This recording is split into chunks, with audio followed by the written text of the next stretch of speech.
शुरू होने जा रहा है देश का सबसे बड़ा मुकदमा, आपकी अदालत, रजत शर्मा के साथ।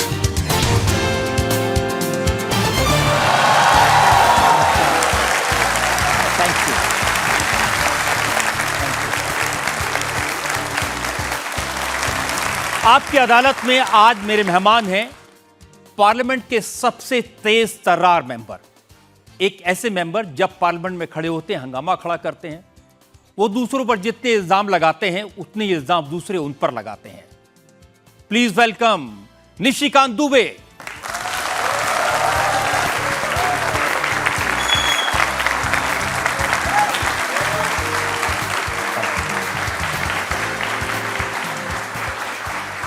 और आपकी अदालत में हमारे आज के जज भी बहुत खास हैं। बहादुरी की, पराक्रम की जो परंपरा है उसके प्रतीक हैं। इन्होंने सर्जिकल स्ट्राइक की प्लानिंग की थी, कश्मीर में कोर कमांडर रह चुके हैं। Please welcome retired lieutenant general Satish दुआ।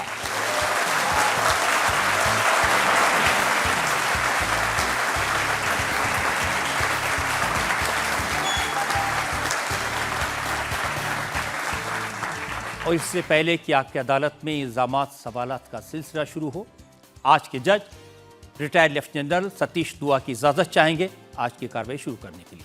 शुरू कीजिए। जय हिंद।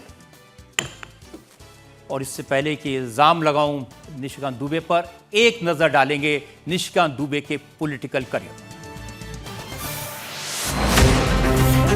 निशिकांत दुबे पार्लियामेंट के सबसे कंट्रोवर्शियल मेंबर हैं। संसद में उनके भाषणों पर हर बार हंगामा होता है। भारत में संकट आया 2005 से लेकर 2014 तक चाइनीज गवर्नमेंट ने कांग्रेस को पैसा दिया जिसका एफसीआरए लाइसेंस भारत सरकार ने कैंसिल किया। निशिकांत दुबे पूरी तैयारी के साथ संसद में बोलते, उनकी रिसर्च की प्रशंसा प्रधानमंत्री मोदी भी करते हैं। ईवीएम कांग्रेस लेकर आई सर, पहली बार ईवीएम। आपकी जानकारी के लिए 1987 में पायलट प्रोजेक्ट के नाते राजीव गांधी जी लेकर आए ये ईवीएम की पूरी हिस्ट्री। निशिकांत दुबे अपनी सोशल मीडिया पोस्ट से भी विवाद खड़े करते हैं। मैंने ये निर्णय लिया है कि मैं एक लाइब्रेरी बनाऊंगा गांधी नेहरू परिवार के करतूतों के बारे। निशिकांत दुबे जब प्रेस कॉन्फ्रेंस करते हैं तो उसकी भी बहुत चर्चा होती है।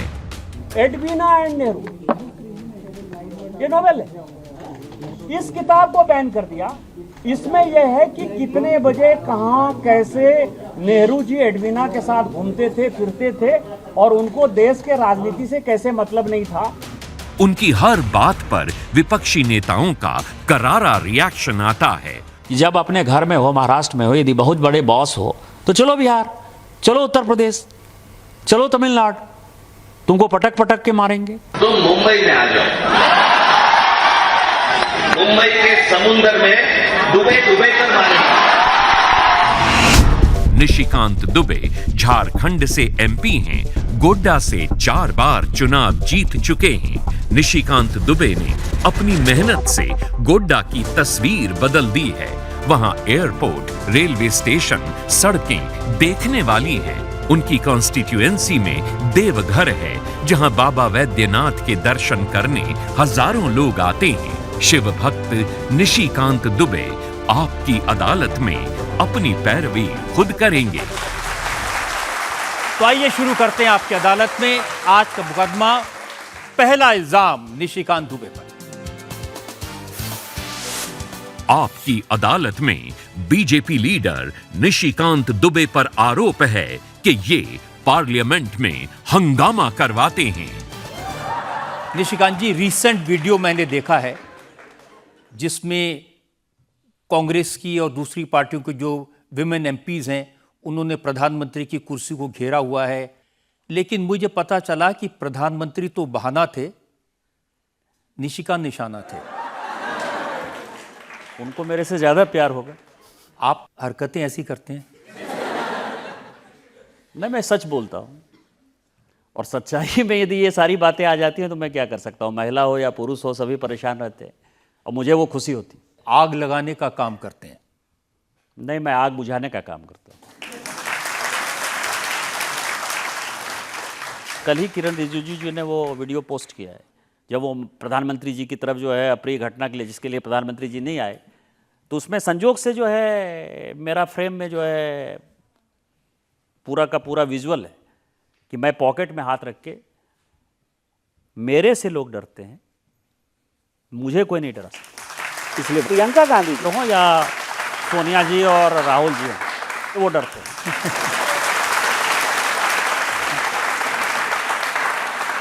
प्रियंका गांधी ने यह कहा था कि जब महिला एमपी निशिकांत दुबे की तरफ गई तो बुलेट ट्रेन की तरह डर के भागे। बुलेट ट्रेन, वो जो उन्होंने कहा था, वो उन्होंने कहा कि बुलेट ट्रेन की तरह पढ़ रहे थे, लेकिन मैं आपको बताऊं कि वो लोग डरते हैं ना।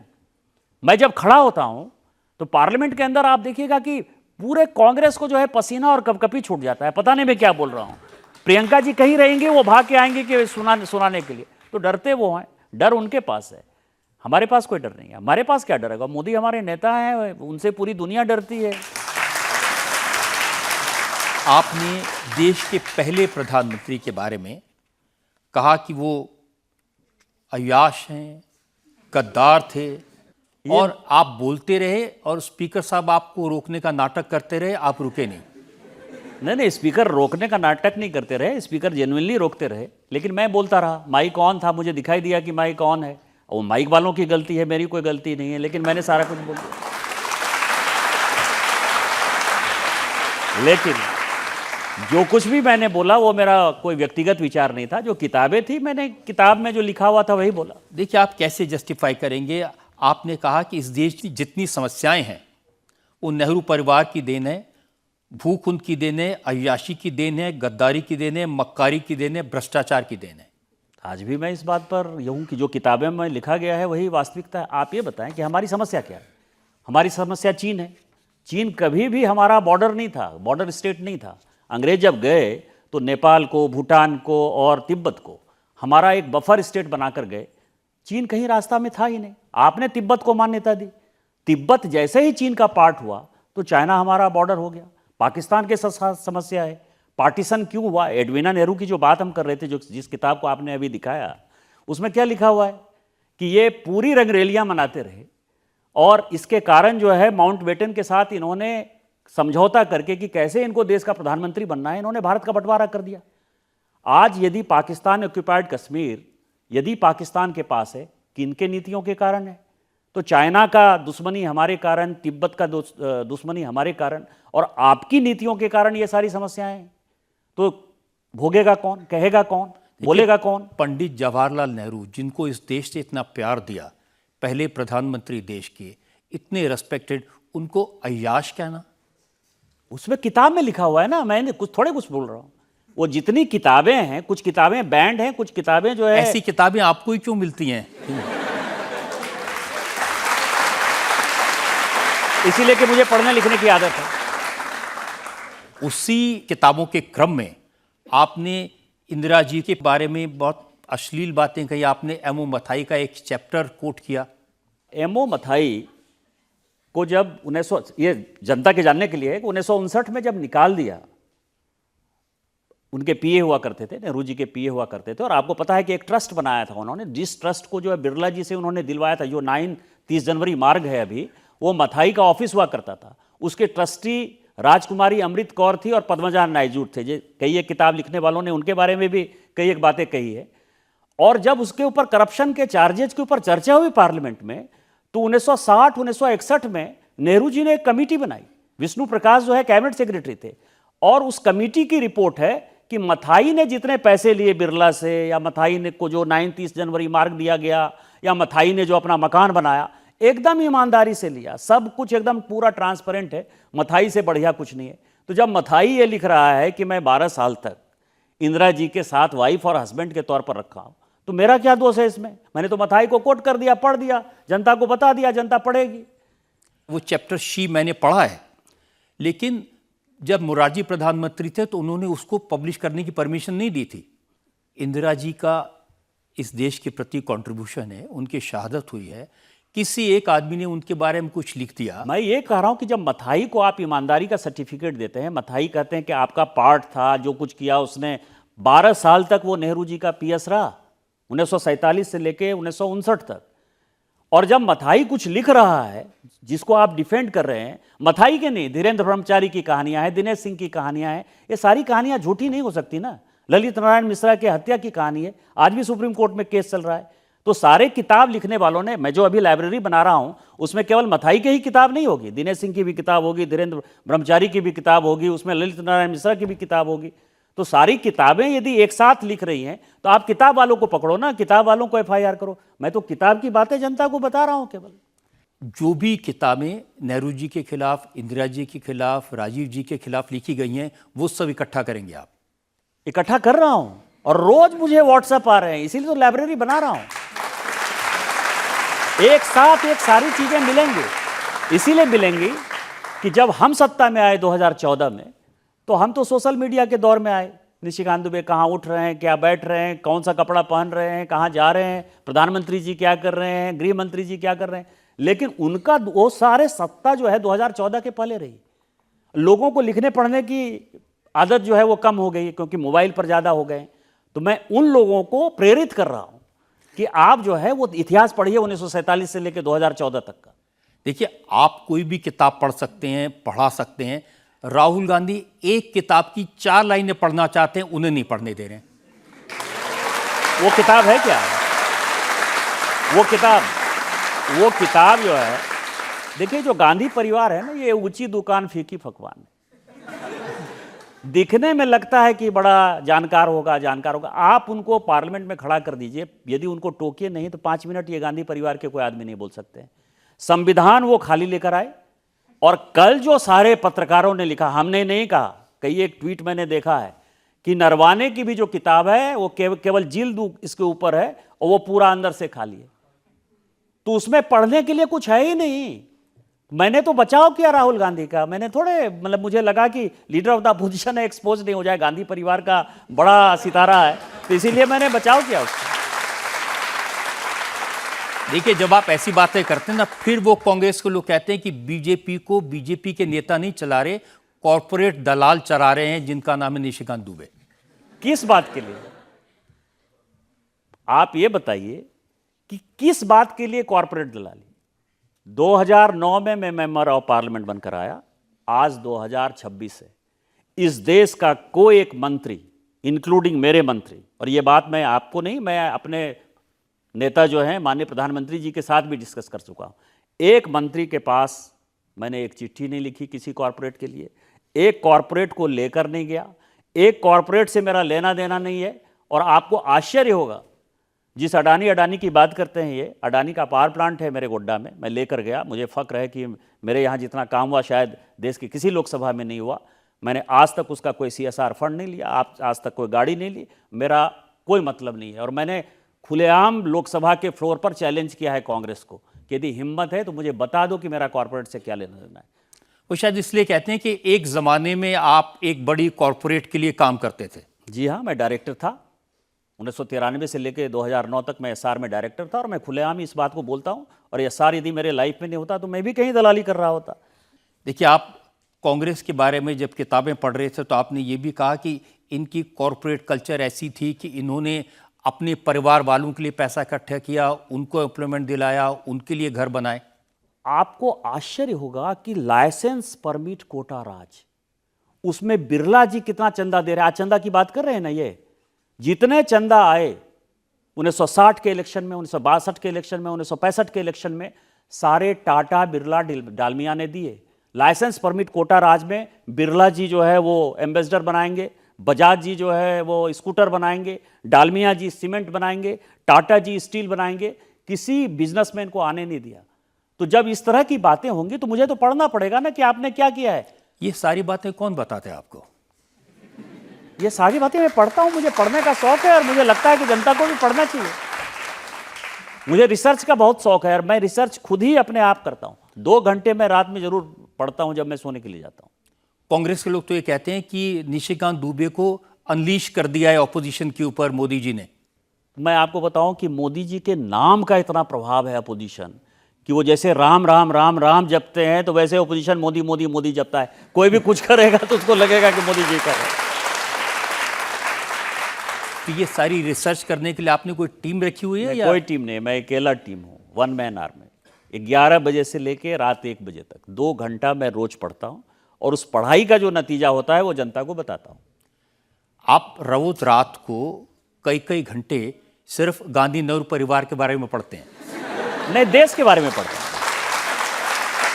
मैं पार्लियामेंट के डिबेट्स पढ़ता हूँ। ये जितनी बातें मैंने आपको कही है पार्लियामेंट का डिबेट्स है, और पार्लियामेंट के कई एक डिबेट जो है वो मौजूद है, ऑनलाइन भी मौजूद है, या लाइब्रेरी के आप मेंबर हो जाएंगे तो मिलेगा और आपको लगेगा कि क्या हो रहा था। देखिए, जो कांग्रेस के एमपीज ने शिकायत की है स्पीकर साहब के खिलाफ, जिसमें वो स्पीकर को हटाना चाहते हैं, उसमें भी प्रोमिनेंटली आपका नाम है। उनकी बड़ी शिकायत है कि आपने 2 पूर्व प्रधानमंत्रियों का अपमान किया पार्लियामेंट में खड़े होकर और स्पीकर ने रोका नहीं। कुछ तो लोग कहेंगे, लोगों का काम है कहना। मैंने अपनी बातें कह दी, वो बातें किताबों में लिखी हुई है, और मुझे एक नहीं 50 बार यदि बोलना पड़ेगा तो 50 बार मैं बोलूंगा। लेकिन आपके चक्कर में स्पीकर साहब फंस गए, उनके खिलाफ रिमूवल का नोटिस आया गया। अब स्पीकर साहब जो है वो अपना फैसला खुद ही कर लेंगे, क्योंकि अपोजिशन उनको पता है अपोजिशन के पास बहुमत नहीं है। उनके रहमो करम पर तो स्पीकर साहब हैं नहीं, एनडीए ने उनको बनाया है, एनडीए की बहुमत है। जब तक हमारी बहुमत है हमारे स्पीकर रहेंगे। इसीलिए कांग्रेस को क्या है कि 95 चुनाव राहुल गांधी जी चुनाव हार चुके हैं, तो कोई मीडिया जो है ना उनको सीरियसली ले नहीं रहा है, कहीं वो छप नहीं रहे हैं। जनता में तो खैर खत्म ही हो गए, मीडिया में भी खत्म हो गए, तो इसके लिए वो कुछ ना कुछ नई नई बातें करते रहते हैं। तो अब स्पीकर के खिलाफ जो है इंपीचमेंट मोशन हो। जनता वोट नहीं दे रही, मीडिया में छप नहीं रहे, पार्लियामेंट में आप बोल नहीं देते। तो इनको सोचना चाहिए ना अपने आप में कि क्या हो गया उनके साथ। मैं आपको बताऊं कि कांग्रेस, हमारे यहाँ बिहार में एक बड़ी अच्छी कहावत है कि नहीं खाएब खाएब भर थारी, नहीं सुतब सुतब गोर थारी। तो राहुल गांधी की स्थिति यही हो गई है कि ये करूंगा, ये इलेक्शन जो है रिगिंग हो गया, ये नरवाने की किताब आ गई, ये फाइल है हमारे पास, मैं एटम बम बना दूंगा। बाद में क्या लगेगा आपको? टाइम फिर जनता में सवाल ले सकते हैं। आप केंद्र में मंत्री बनना चाहेंगे, आपकी इच्छा है, या राज्य के मुख्यमंत्री? और सर प्लीज़ ये मत कहिएगा कि आपकी कोई इच्छा नहीं है, इच्छा राजनीति में सबकी होती है सर। देखिए, राजनीति में इच्छा सब होती है, लेकिन मैं आपको बताऊं कि जब एमपी बनने का मेरे मन में था कि मैं एमपी बनूंगा, तो मेरे लिए जो टारगेट है वो मीनू मसानी, नाथ पई, मधुलिमीए, जॉर्ज फर्नांडीज, अटल बिहारी वाजपेयी, मंत्री को कौन जानता पहचानता है। और पार्टी ने जो मौका दिया, मैं आज ये कह सकता हूं कि पार्टी ने जितना मौका दिया, तो एज मेंबर ऑफ पार्लियामेंट जो मेरा कंट्रीब्यूशन होना चाहिए वो पार्लियामेंट में है, और मैं इसी में खुश हूं। आप इसी में खुश हैं कि आपकी वजह से पार्लियामेंट चलती नहीं है?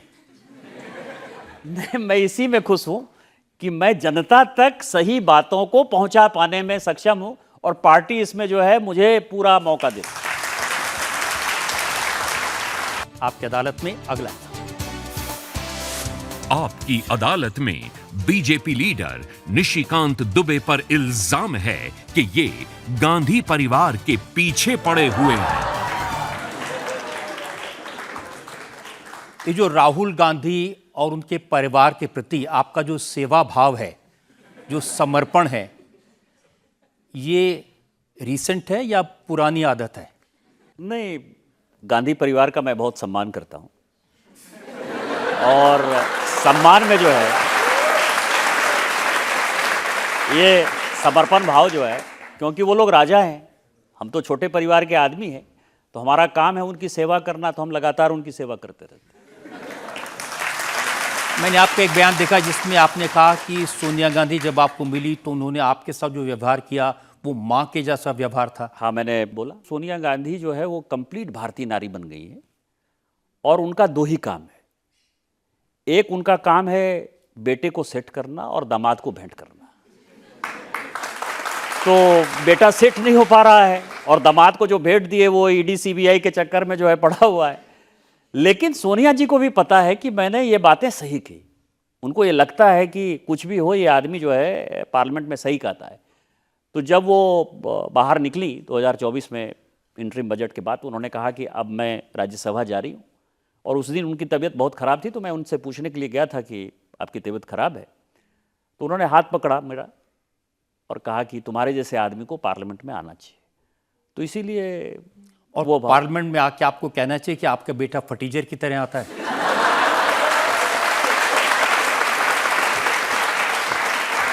पार्लियामेंट में आज तक का रिकॉर्ड है कि मैंने पार्लियामेंट मिस कर दिया आधा घंटा, लेकिन मैं पाजामा कुर्ता छोड़कर आज तक पार्लियामेंट में कभी नहीं पहुंचा, क्योंकि आज़ादी के आंदोलन में जिन लोगों ने अपना सेक्रीफाइस दिया उनकी आत्मा मरोड़ेगी कि मैंने इसी दिन के लिए क्या स्वदेशी की बात किया, गांधी की बात किया, चरखा की बात किया। और आप देखिए कि एक फटीचर जैसा जो है पैंट पहन के आ जाएंगे, एक टी शर्ट पहन के आ जाएंगे और कहेंगे कि मैं प्राइम मिनिस्टर इन वेटिंग हूं, और डिफेक्टिव प्राइम मिनिस्टर होता है। उनके जो लोग हैं सुरजेवाला से लेके केसी वेणुगोपाल तक पार्लियामेंट में चिल्लाते रहते हैं कि प्राइम मिनिस्टर इन वेटिंग है। तो प्राइम मिनिस्टर इन वेटिंग के लिए वो फटीचर पैंट नहीं होना चाहिए ना, यही मैंने कहा। तो फिर उन्होंने भी कहा कि निशिकांत लुई विटॉन की टी शर्ट, अरमानी के सूट ये पहने नजर आते हैं। मतलब मैंने कब कहा कि मैं गरीब आदमी और मैं ये नहीं पहनता हूं? मैंने कब कहा? मैंने कहा पार्लियामेंट ये पहन के नहीं जाना चाहिए, और मैं खुद भी पार्लियामेंट पहन के नहीं जाता हूं। उस संसद की गरिमा को बचाने का सवाल है। निजी जिंदगी में आप क्या हैं उससे कोई मतलब नहीं है, लेकिन पार्लियामेंट की डिग्निटी क्या है? आप लीडर ऑफ द अपोजिशन हैं। आप सिर्फ कपड़ों पर नहीं बात कहते, आप उनके पूरे जीवन पर। आपने कहा राहुल गांधी अर्बन नक्सलाइट हैं। आप ये बताइए, इलेक्शन कमीशन पर क्वेश्चन, जुडिशियरी के ऊपर क्वेश्चन, ब्यूरोक्रेसी के ऊपर क्वेश्चन, प्रधानमंत्री जी को कभी प्रधानमंत्री नहीं बना, और पूरी लोकतंत्र के ऊपर जब यदि कोई क्वेश्चन आ जाए। दूसरा, वो जब घूमने जाते हैं, वियतनाम चले जाएंगे, कंबोडिया चले जाएंगे, बहरीन चले जाएंगे, और यूएसएड, फोर्ड फाउंडेशन और सोरोस फाउंडेशन सैम पित्रोदा के साथ उनके सारे कार्यक्रम को करेंगे, और वहां से आकर वो एजेंडा सेट करेंगे, आर्मी के खिलाफ अग्निवीर की बात करेंगे। तो इस देश में यदि कोई अनार्की पैदा करना चाहता है तो उसको अर्बन नक्सल नहीं कहेंगे तो और क्या कहेंगे? मुझे तो लगता है कि वो भी छोटा शब्द है, शायद इससे भी कोई बड़ा शब्द जिस दिन मिलेगा तो शायद मैं बोल दूं। जिस पार्टी ने इस देश पर 50 से ज्यादा साल तक राज किया, जिस सरकार में राहुल गांधी 10 साल तक बड़ा हिस्सा रहे, उनको आप कह रहे हैं कि ये देश के टुकड़े करना चाहते हैं, ये देश के दुश्मन है? आपको लगता नहीं है? यदि आर्मी में अग्निवीर को यदि बच्चे रिक्रूट हो रहे हैं, यदि उसको आप भड़काएंगे, यूथ को भड़काएंगे, जिस प्रधानमंत्री को आप समझिए कि सबसे ज्यादा वर्ल्ड में जो बड़ा अवार्ड मिलता है या आप समझिए कि सम्मान है, वो इस प्रधानमंत्री को मिला, जिस प्रधानमंत्री के कारण आज इतने पूरा दुनिया G20 हो, G7 हो, जहां भी जाते हैं कोई कहता है प्रधानमंत्री मेरा दोस्त है। इवन ट्रंप जैसे लोग जो है बार बार कहते हैं कि दोस्त है, और आप कहते हैं नरेंद्र सरेंडर, नरेंद्र सरेंडर। आप इस तरह की हल्की बातें करेंगे, पार्लियामेंट में खड़े हो जाएंगे, कभी शिव की बात करेंगे, कभी मुद्रा की बात करेंगे। उनको यही नहीं पता है कि मुद्रा जो है 7 नहीं होती है, मुद्रा 16 होती है, 16 कलाएं हैं। मतलब रानी पटरानी, महारानी, कृष्ण, गीता, रामायण किसी की बात नहीं है। फिर कास्ट सिस्टम में पूछेंगे आप ये बताओ कि आप किस जाति के हो। अरे 2014 तक तो आपने शासन किया, आपको नहीं समझ में आया कि कितने ब्यूरोक्रेट जो है वो शेड्यूल कास्ट हैं, शेड्यूल ट्राइब हैं, ओबीसी हैं, कितने पत्रकार शेड्यूल कास्ट हैं, शेड्यूल ट्राइब हैं, ओबीसी हैं। तो जब देश को भड़काने की बात आप करोगे, पार्लियामेंट को चलने नहीं दोगे, तो अर्बन नक्सल नहीं है तो और क्या है? वो देश तोड़ने वाले ताकतों के साथ। विरोधी दल के नेता हैं, उनका कहना है कि चूंकि मैं नरेंद्र मोदी से सवाल पूछता हूं, उनको चैलेंज करता हूं, इसलिए ये सब लोग मेरे पीछे पड़े रहते हैं। नरेंद्र मोदी से क्या सवाल पूछेंगे? नरेंद्र मोदी तो सवाल से ऊपर हो गए हैं।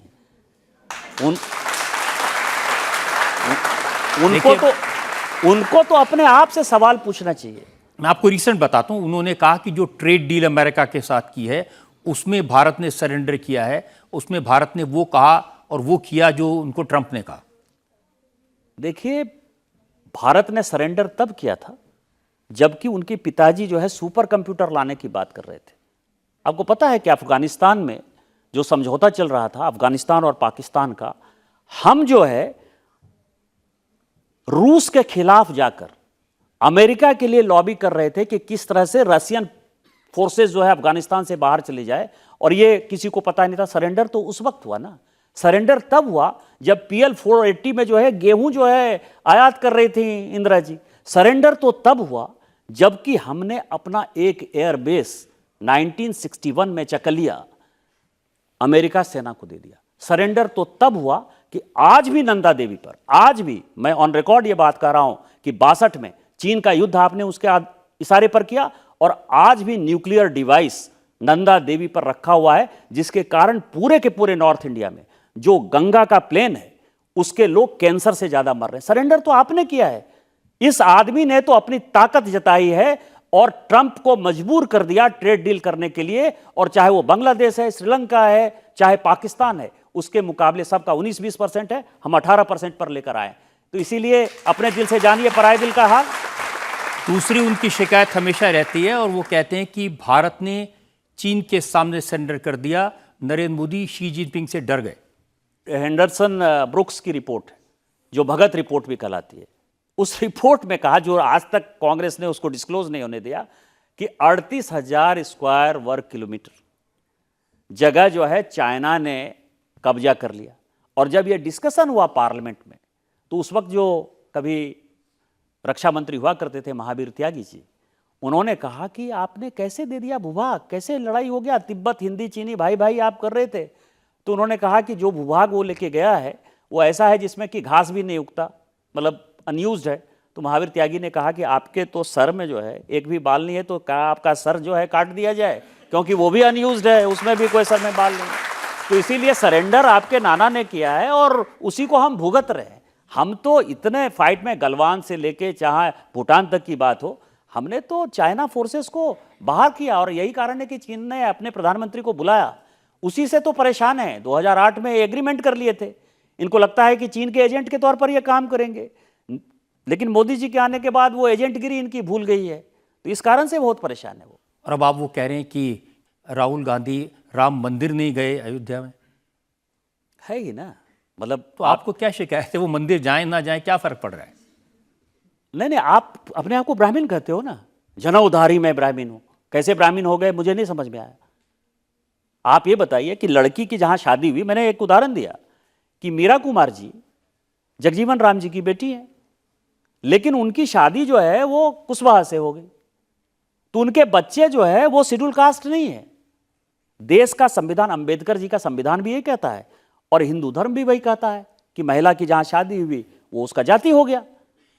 तो अपने आप को आप जनउधारी ब्राह्मण कहोगे, तो हम आपसे अपेक्षा करेंगे ना कि जनउधारी ब्राह्मण जो है पूजा पाठ करता है। ना आपके नाना सोमनाथ गए, ना आज आप राम मंदिर देखने के लिए अयोध्या गए हुए हो, तो ये प्रश्न पूछना तो मेरा लाजमी है ब्राह्मण होने के नाते। नहीं, वो पैंट पहने तो भी आपको प्रॉब्लम, जनेऊ पहने तो भी प्रॉब्लम।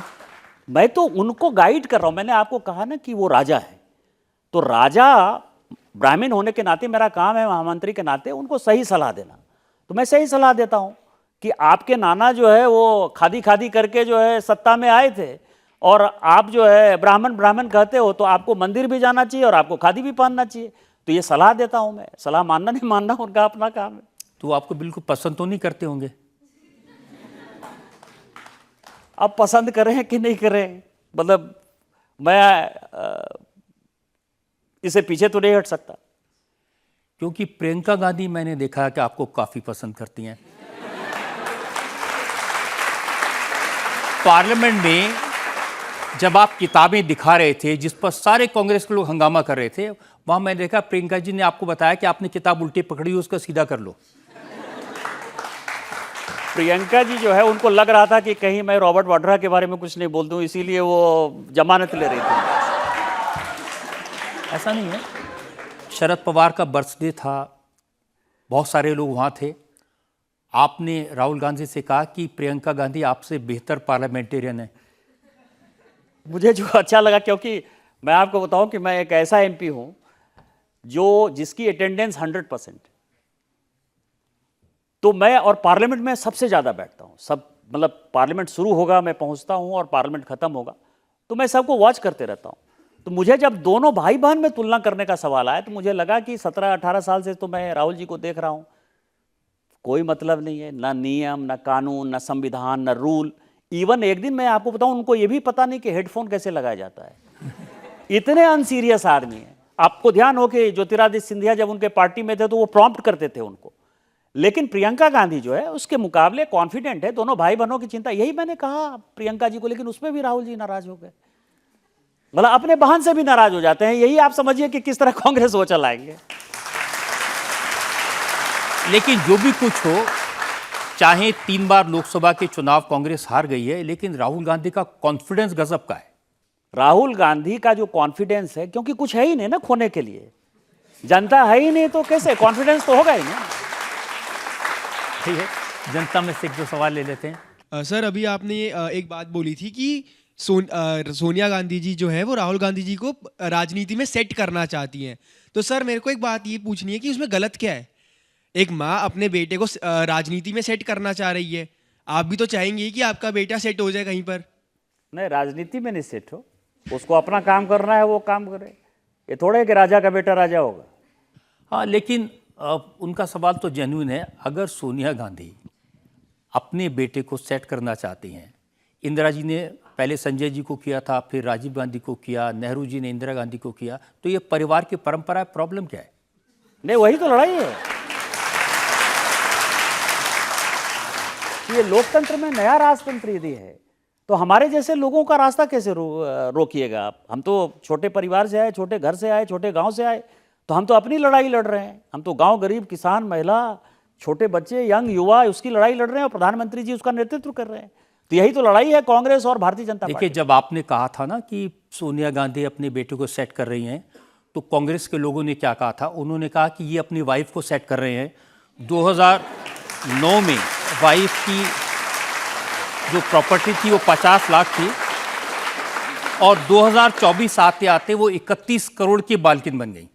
मैंने एक प्रेस कॉन्फ्रेंस किया और मैंने कहा कि मुझे कांग्रेस से बहुत नाराजगी है, क्योंकि इसके पहले क्या था कि एक इम्प्रेशन था हमारे बारे में, हमारे परिवार के बारे में, कि मेरे पास करोड़ों रुपया है, मैं हिसार से आया, करोड़ों रुपया है।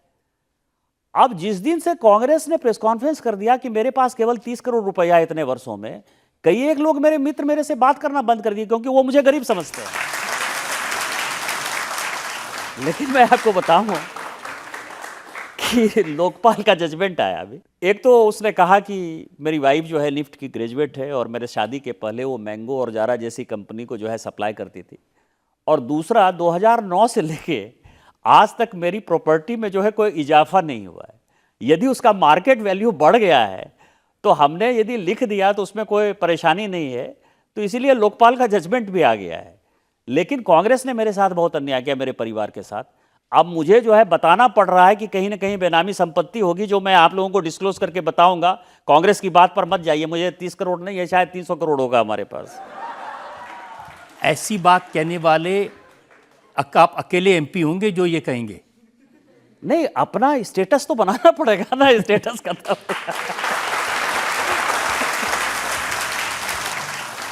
निशिकांत जी, बहुत सारी महिला नेत्रियां हैं, पार्लियामेंट में आपकी कुलीग हैं। उनमें से एक तृणमूल कांग्रेस की बहुत सम्मानित नेता हैं महुआ मोइत्रा, जिन्हें आपने कहा था वैशाली की नगर वधू।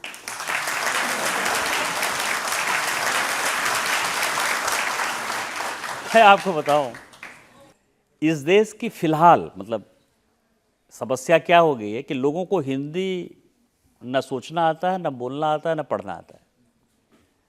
यदि आपके पास ट्वीट हो और आप हिंदी के प्रोफेसर हैं, आपको हिंदी पे पकड़ है हमसे ज़्यादा, पूरा पढ़ देता हूं। जी, इसीलिए मैं कर रहा हूं। जिस महिला को बड़े छोटे का लिहाज नहीं, खासकर विकृत मानसिकता की शिकार, बंगाल से आई एक महिला सांसद और मेरे झारखंड की विकृत विधायिका के लिए, उनके लिए सभी कार्यकर्ताओं से आग्रह है कि हल्के कमेंट्स न करें। अपने धर्म में वैशाली की नगर वधू तक को सम्मान समाज ने दिया है। हुआ ये कि मेरे खिलाफ तुम ताम प्रेस कॉन्फ्रेंस, कोई पिटबुल कह रहा है, कोई कुछ कह रहा है, आप देखिए, तो हमारे कार्यकर्ता जो है वो उल्टी सीधी गाली देने लगे। एक ये थी और एक हमारे यहाँ की विधायिका थी, अब वो झारखंड सरकार में मंत्री हैं। तो आप समझिए, कायदे से भी, ओहदे से भी मैं सांसद हूँ, आप मेरी विधायिका हैं, उम्र में भी मैं बड़ा हूँ। तो जब गाली देने लगे तो मुझे लगा कि ये गलत है।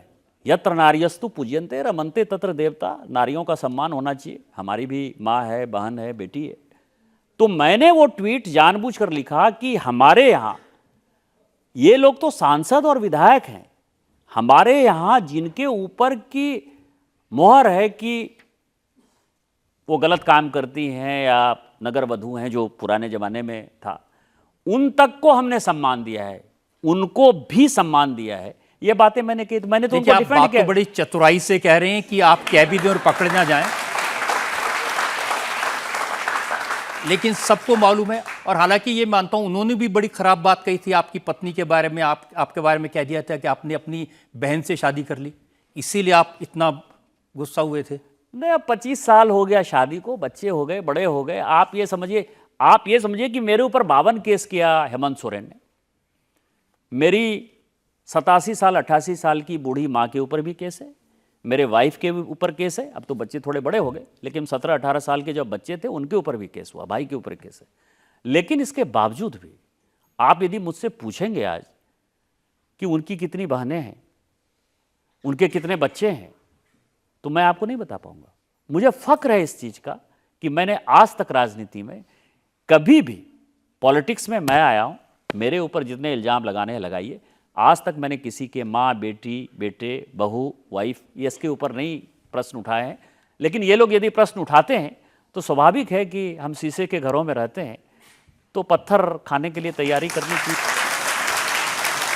मेरे जैसा जो है गंगा किनारे का बच्चा है, तो गंगा किनारा जो है इतनी ताकत देता है, तो लड़ाई तो करूंगा, और लड़ाई करूंगा तो या तो आप रहोगे या तो मैं रहूंगा। देखिए, जो एमएलए हैं झारखंड की दीपिका, उन्होंने तो कहा कि इससे अच्छा तो हमें वैश्या कह देते। ऐसा है कि वो उनके संस्कार होंगे, हमारे संस्कार ये हैं कि मैंने आपको एक सीख दी, आपका मैं सम्मान करता हूं, आप भी सम्मानजनक शब्दों का उपयोग करिए, मैं भी सम्मानजनक शब्दों का उपयोग करूंगा। उनका कहना है कि ये बात निशिकांत दुबे को बुरी लगी कि हमने कह दिया कि इनकी जो डिग्री है एमबीए की वो फर्जी है। अब आप समझिए कि इस पर एफआईआर हो चुका, मतलब ठीक है, आज आपने पहली बार पूछ लिया तो मुझे एक्सप्लेन करने का मौका मिल गया। इसके ऊपर एफआईआर करिया झारखंड सरकार ने, जांच हुई, पूरी जांच हुई, चार्जशीट दाखिल हुई, हाई कोर्ट ने एफआईआर और चार्जशीट दोनों केस की। ये लोग सुप्रीम कोर्ट आ गए। आपको पता है मेरे खिलाफ जो है झारखंड सरकार अभी तक लगभग 60-70 करोड़ रुपया खर्चा कर चुकी है वकीलों में, 52 केस हैं। अब सुप्रीम कोर्ट ने भी कहा कि नहीं, सब कुछ सही है। मैंने 2019 में जो अपना हलफनामा दाखिल किया, 2024 में जो हलफनामा दाखिल किया, इसके बावजूद खाता न बही, जो विरोधी कहे वही सही। तो हम क्या कर सकते हैं, सुप्रीम कोर्ट पर भी इनको भरोसा नहीं। देखिए, इसमें कोई शक नहीं कि बाजी पलटना आप अच्छी तरह जानते हैं। इन आरोपों के आधार पर महुआ मोइत्रा ने कहा था कि इनको पार्लियामेंट से एक्सपेल कर दिया जाना चाहिए। आपने महुआ मोइत्रा को एक्सपेल करवा दिया पार्लियामेंट से। मैंने तो कहा ना आपको कि जो मेरे से लड़ने की कोशिश करेगा गलत तरीके से, गलत इल्जाम के साथ, बिलो द बेल्ट हिट करेगा, तो उसके बाद जो है, मैं गंगा किनारे का बच्चा हूं, या तो वो जिंदा रहेगा या मैं जिंदा रहूंगा। मेरे लाइफ का ये मूल मंत्र है। इसीलिए आपने इल्जाम लगाया कि उन्होंने गिफ्ट लेके, पैसे लेके पार्लियामेंट में सवाल पूछे। इल्जाम नहीं लगाए, प्रूफ कर दिए। पार्लियामेंट ने भी निकाल दिया, सुप्रीम कोर्ट ने भी उसको मान लिया, लोकपाल का जजमेंट आ गया। अब किसी दिन चार्जशीट फाइल हो जाएगी, और चार्जशीट फाइल हो जाएगी तो 7 साल के लिए वो जेल चली जाएंगी, और 6 साल के लिए चुनाव लड़ने के लिए डिबार हो जाएंगी। 15 साल उनका करियर बर्बाद हो जाएगा। तो आपसे लड़ना बड़ा खतरनाक है।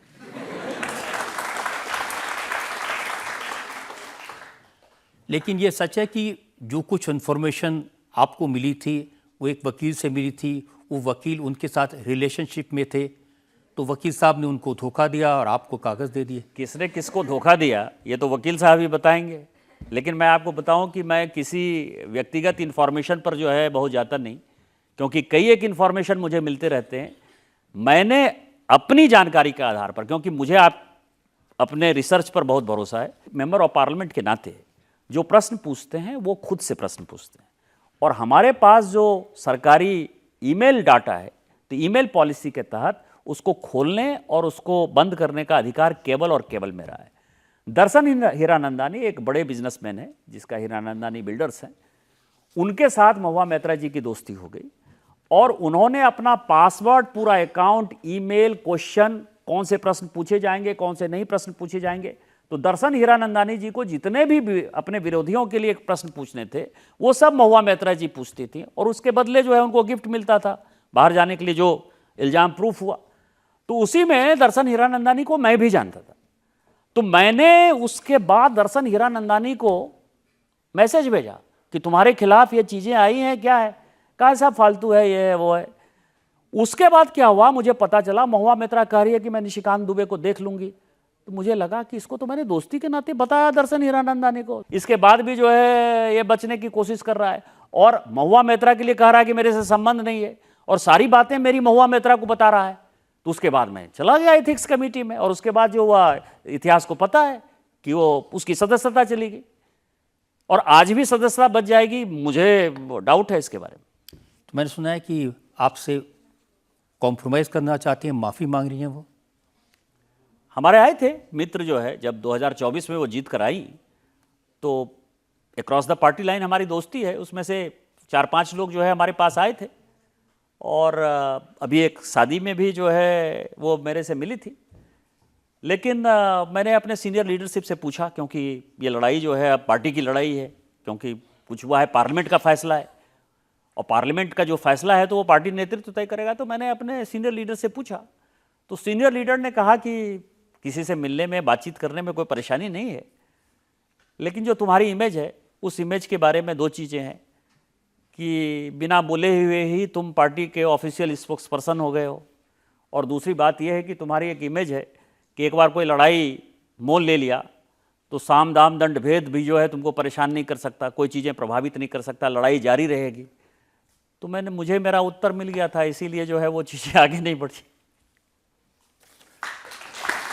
हम जनता मुझसे सवाल और पूछते हैं। आप महिलाओं पर टिप्पणियां करते हैं, तो आपको घर जाके आपकी वाइफ से डांट वाट पड़ती है या नहीं पड़ती है?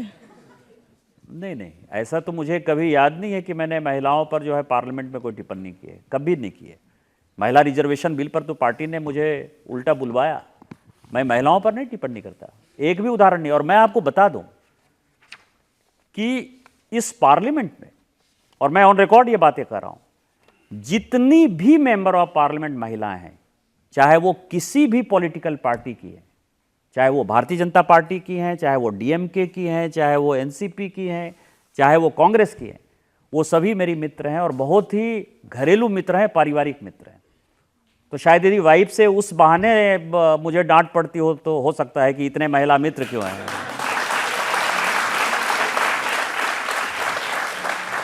आप कह रहे हैं कि आप महिलाओं पर टिप्पणी नहीं करते, लेकिन कांग्रेस पार्टी की प्रवक्ता हैं सुप्रिया श्रीनेत, उन्होंने ट्वीट किया, निशिकांत दुबे एक जाहिल विकृत आदमी है जो एक महिला सांसद महुआ मोत्रा को और महिला विधायक को वैशाली की नगर वधू कह रहा है।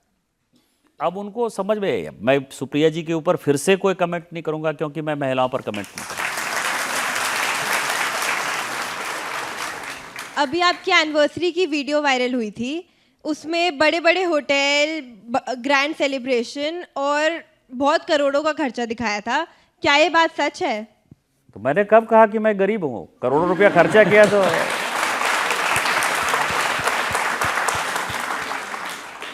लेकिन जब वो वीडियो वायरल हुआ था जिसका ये जिक्र कर रही हैं, उसके बाद ये भी कहा गया क्योंकि सारी सिक्योरिटी गुलमर्ग में, पहलगांव में आपके ऊपर लगी थी, और वहाँ जो वीआईपी लगे थे उन पर लगी थी, इसलिए पहलगांव में सिक्योरिटी नहीं पहुँच पाई, वहाँ हमला हुआ। अब कश्मीर का डेमोग्राफी यदि किसी को नहीं पता है या जियोग्राफी नहीं पता है तो मैं क्या कर सकता हूँ। पहलगांव और गुलमर्ग की दूरी कम से कम 3 घंटे की है। यदि कोई गुलमर्ग से पहलगांव जाएगा तो उसको 3 घंटे लगेंगे।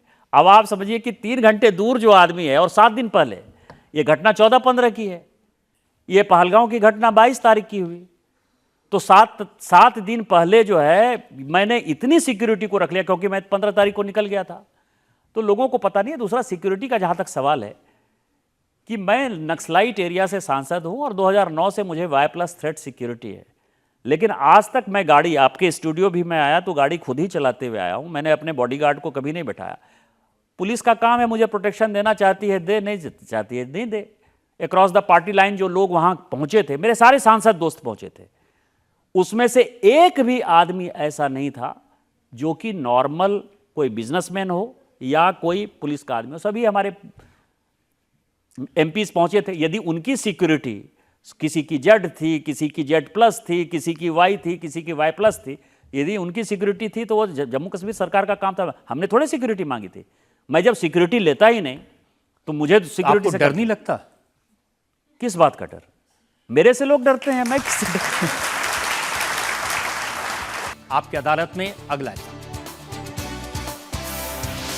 आपकी अदालत में बीजेपी लीडर निशिकांत दुबे पर इल्जाम है कि ये धमकाने वाले बयान देते हैं। देखिए, सबसे ज्यादा भड़काने धमकाने वाली बयान जो आपने दिया था वो जब आपने राज ठाकरे से कहा था। आपने कहा था तुम खुद को बड़ा बॉस समझते हो, बिहार यूपी आ जाओ, तुम्हें पटक पटक के मारेंगे।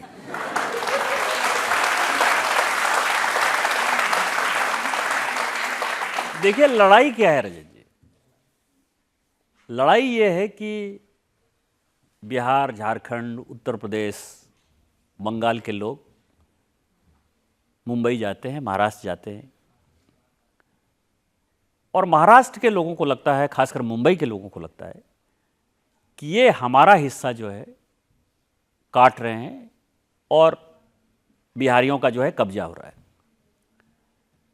और हम इस देश में सबसे ज़्यादा टैक्स पे करते हैं। यदि मुंबई नहीं हो, महाराष्ट्र नहीं हो, तो शायद ये देश नहीं चल पाए। यही है, इतने वर्षों से यही आंदोलन है। अब मेरा ये कहना है कि यदि बिहार, झारखंड नहीं हो, मध्य प्रदेश नहीं हो, छत्तीसगढ़ नहीं हो, तो मुंबई क्या बेचता है?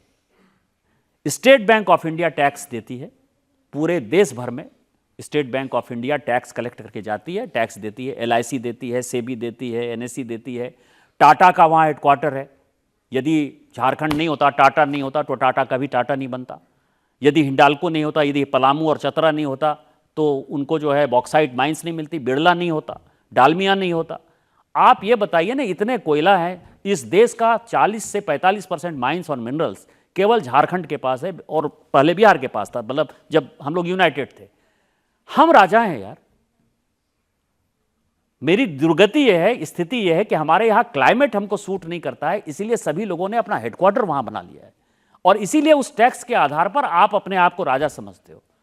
तो जब राजा समझते हो, तो जो गरीब आदमी है, जो सचमुच का राजा है, जैसे इस लोकतंत्र में जनता जो है वो राजा है, वो वोट देती है, तभी हम चुनाव जीत कर आते हैं। गांधी परिवार और नेहरू परिवार जो है राजा नहीं है। लड़ाई तो इसी बात की है ना। तो जो लड़ाई गांधी नेहरू परिवार से है, वही बात मैंने कहा राज ठाकरे को। यदि उसको समझ में आया तो आया, नहीं आया तो नहीं आया। नहीं समझ आया, उन्होंने कहा कि मुंबई आओ, डुबो डुबो के मारेंगे। मैं 4 बार मुंबई चला गया। उसके बाद मैं 4 बार मुंबई चला गया, और मैं जो है एनसीपी के ही नेताओं से मिला। लेकिन आप तो सुप्रीम कोर्ट को धमका देते हैं। आपने सुप्रीम कोर्ट के बारे में क्या कहा, चीफ जस्टिस ऑफ इंडिया के बारे में क्या कहा, वो सुन लीजिए। देश में गृह युद्ध के लिए chief justice of India Sanjeev Khanna और धार्मिक युद्ध भड़काने के लिए सुप्रीम कोर्ट जिम्मेदार है। तो गलत क्या कहा? इस देश में 2 कानून कैसे हो सकता है? तीस्ता सीटलवाड को बेल मिलने के लिए, या यूनुस पठान को जो है बेल मिलने के लिए, या दाऊद इब्राहिम के किसी गुर्गे को बेल मिलने के लिए सुप्रीम कोर्ट 12 बजे 1 बजे खुल जाएगा। पार्लियामेंट ने वक्फ कानून पास किया, और आप जो है इसके ऊपर सुनवाई स्टार्ट कर रहे हो। आर्टिकल 368 पार्लियामेंट का यह कहता है कि संविधान में किसी भी प्रकार का संशोधन करने का अधिकार केवल और केवल संसद को है। बाबा साहब अंबेडकर का संविधान 368 हमको वो ताकत देता है। सुप्रीम कोर्ट का, हाई कोर्ट का काम है उस कानून की व्याख्या करना। यहां तो अलग कानून हो जाते हैं। आपने देखा, हमने आईटी एक्ट बनाया। आज यहां जितने बच्चे बच्चियां हैं, सबसे ज्यादा 66A खत्म हो गया। आप कहते हो कि मुझे बोलने की आज़ादी है, अभिव्यक्ति की आज़ादी के आधार पर सुप्रीम कोर्ट ने हमारे बनाए हुए कानून को खत्म कर दिया। सबसे ज़्यादा परेशान कौन है?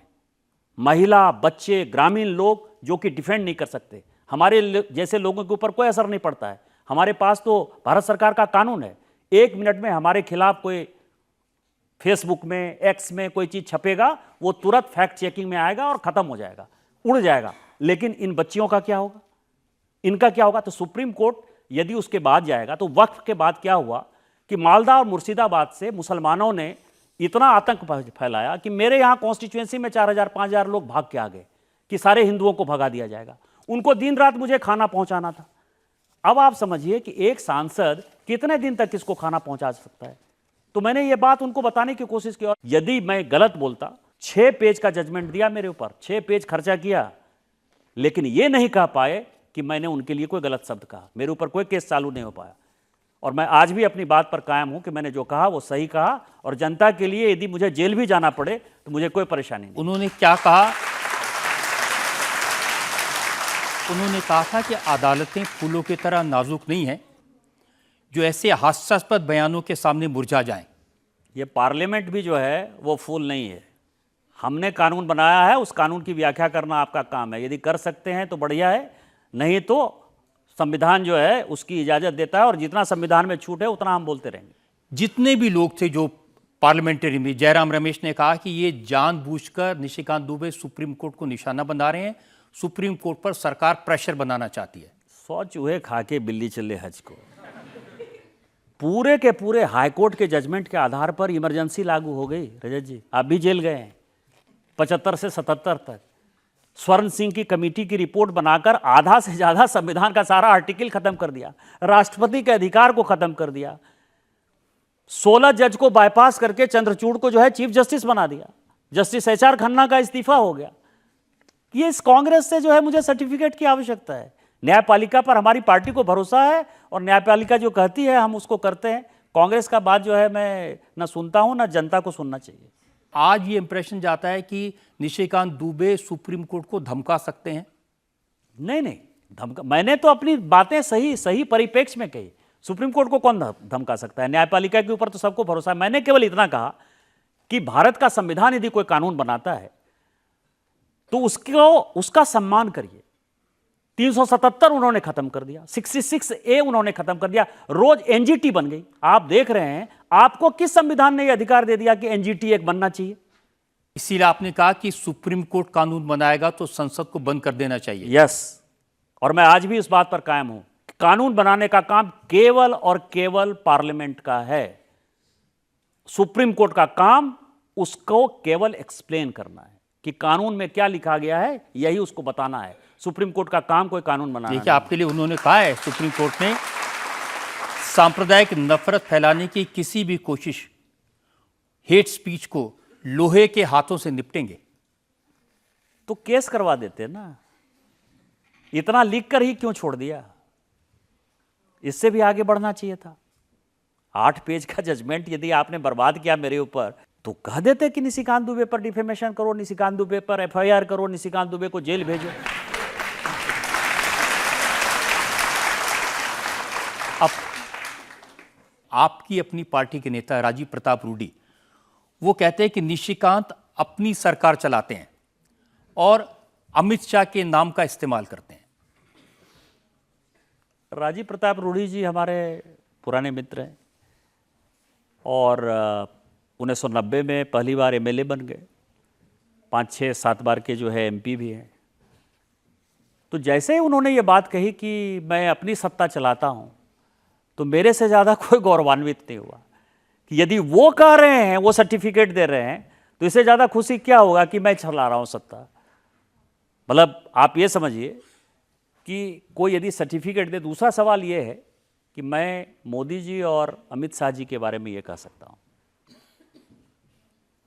कि उनको जो है ना, जब ट्रंप परेशान नहीं कर सका, पूरी दुनिया परेशान नहीं कर चुकी, तो उनको लगता है कि निशिकांत दुबे उनको चलाएंगे। ये पूरी दुनिया को पता है।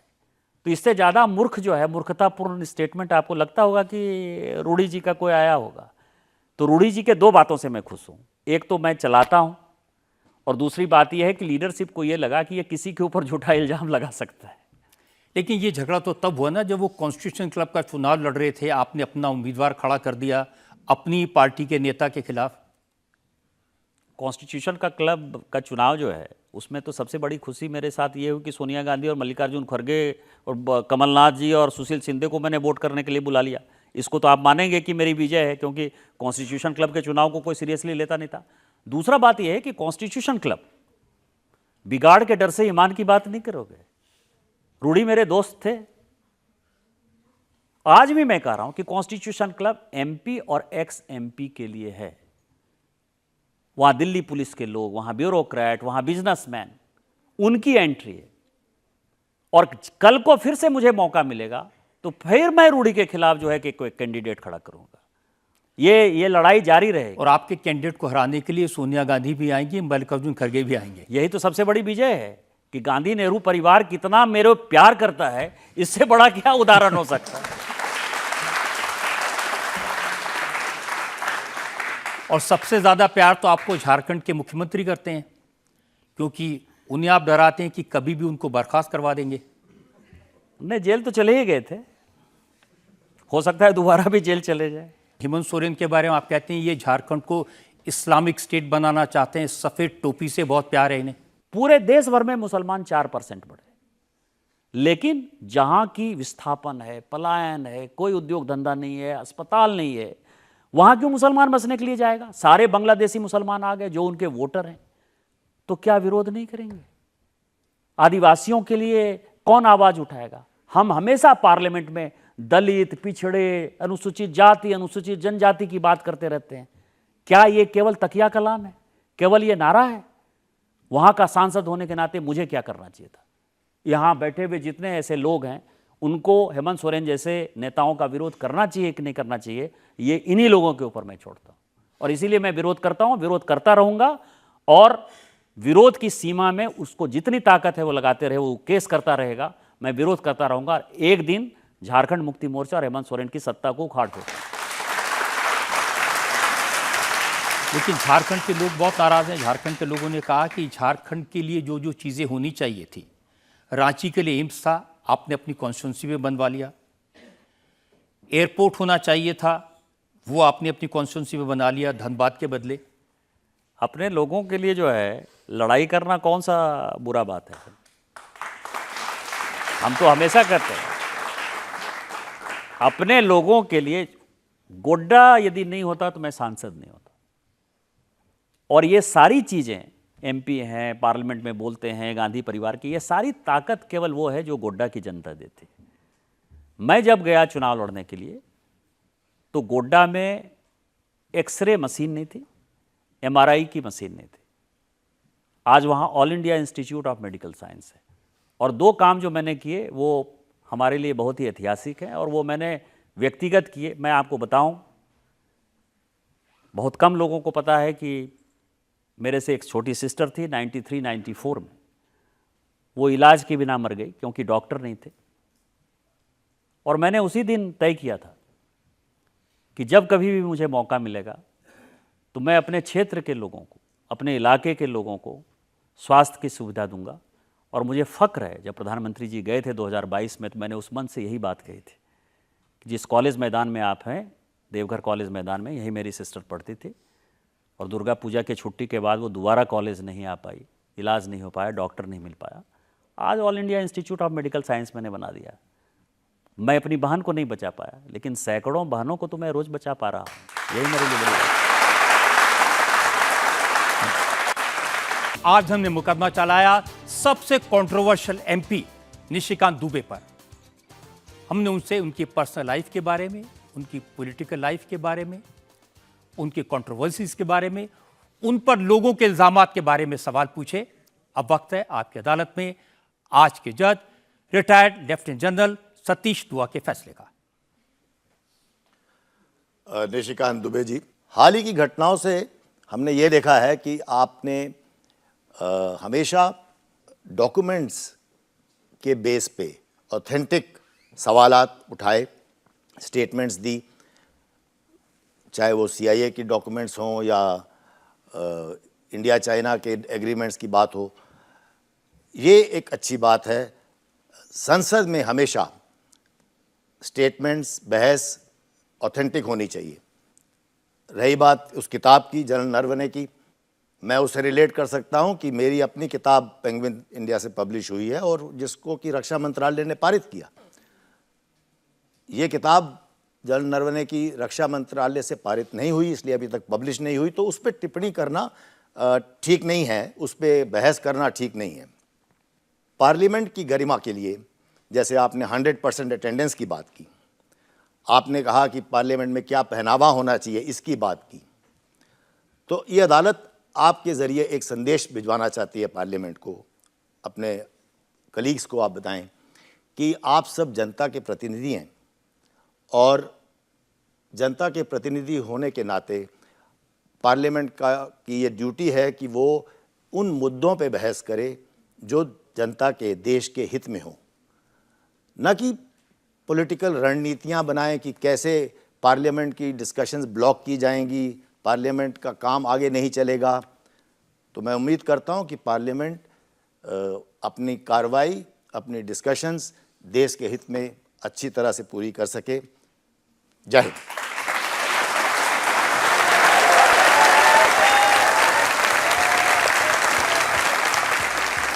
इस उम्मीद के साथ, इस विश्वास के साथ कि निशिकांत दुबे इसी तरह से पार्लियामेंट में हिम्मत से अपनी बात कहते रहेंगे, बिना डरे अपने विरोधियों को उनका सबक सिखाते रहेंगे। आज का मुकदमा यहीं खत्म करते हैं। अगले हफ्ते आपसे मुलाकात होगी एक नई शख्सियत के साथ। तब तक के लिए नमस्ते।